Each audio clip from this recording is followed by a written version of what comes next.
You say you want to bring into decision making the lack of knowledge, the lack of understanding, the lack of information. Yes. Where we typically do the opposite. Typically people focus on what they know, and I learned to focus on what I don't know. It took me a lifetime of understanding it, and this is what I'm spreading. And I'm working on my next book. Will take 5 years probably. It's about how to live in a world we don't understand. And whenever I deal with academics, I had a special issue of an academic journal, because really I have a lot of academic publication, but I hide it because I don't like academia. I'm allergic. But we had a special issue, how to operate in an environment of low predictability. And all the papers came from academics, how to improve forecast. I'm not asking you to improve your forecast. I'm asking you to tell me how to work in a world without forecasting. Because your forecast, you're going to fall into the trap of trying to improve it. Has not been improving. We are not better at forecasting. If I'm a businessman and I have to hire a team, invest in more machines, I need very short-term forecast. And then the other one is you have to understand it's a gamble. Okay. So it's okay to be fooled by some forecasting. I tell people without some overconfidence, you wouldn't have restaurants. In New York City, restaurants don't make money. So the person needs to be fooled to start. That capitalism works. It's good to have some overconfidence, but not when it hurts you. So just to make sure that there are some tricks I use for scenarios. Like, for example, it's okay to say this, to forecast the stock market, but make sure that you know what happens if your forecast is wrong. Most people don't. I keep asking people, now the stock market in America is down 45% for the year, 48, whatever, something like that. I ask people, well, why don't you make an allowance for it? You see? It's okay. They say, well, it goes up 8% a year. I say, maybe that's right, but why don't you make an allowance for that forecast being wrong? Nobody I know made that allowance. You also say that success in business depends more on luck than capabilities and abilities. I don't say that. No. Okay. I think my point is that we tend to, and that's my earlier book, Fooled by Randomness. We are vastly more likely to mistake. Sorry. Vastly more likely to mistake the random for non-random than the other way around. And let me explain it. You're vastly more likely to see a pattern when there's none than to miss on a pattern. And that we inherited this this ability to see a pattern when there's none, because it's okay in the past if you see something that looks like a lion and run. If every time you see a lion you run, you see. Yes. You're okay even if you have a false alert. Okay, but those who started being analytical and missed on the second error of seeing a lion and not run because you weren't sure it was a lion, left the gene pool.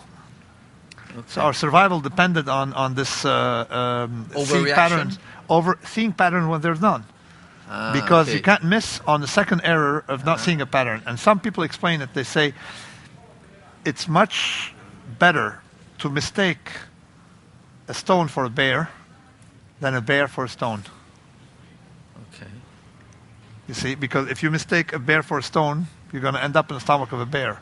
Yes. If you mistake a stone for a bear, you run. Okay. What would be the implications of that, the way we think, we see, we evaluate risk in day-to-day life? I think... because I'm not exposed to bears nor stones. Yeah, but I think what happens is that we have inherited the wrong risk aversion. We don't like some risky investments that are volatile, but we tend to take a lot of risk with investments that are not volatile but have very risk, like banks had no variations in the portfolio, but banks keep blowing up, all right? But some venture capital are volatile, but it's much safer in a way. Yes. Okay, I think you said many things about how first we need to recognize a different nature in the world, not as we expect or thought we were taught. Yeah, extremist stand is something new to us. Something new to us. And then a little bit of some tips of how to deal with extremistan, and not always being averse to that, but trying to choose how to be exposed to Positive Extremistan, not negative Extremistan. And it's very simple, but the problem is that academia fought me for 20 years. I didn't get my voice heard till recently. And you also say never bet against black swans. No. I mean, it's very easy to avoid betting against black swans. Nobody ever made money betting against black swans. Okay. What is then the idea of your next book? It's called Tinkering, How to Domesticate Randomness. It was small little tricks, like my go-to parties and small little tricks, but I go deeper into it.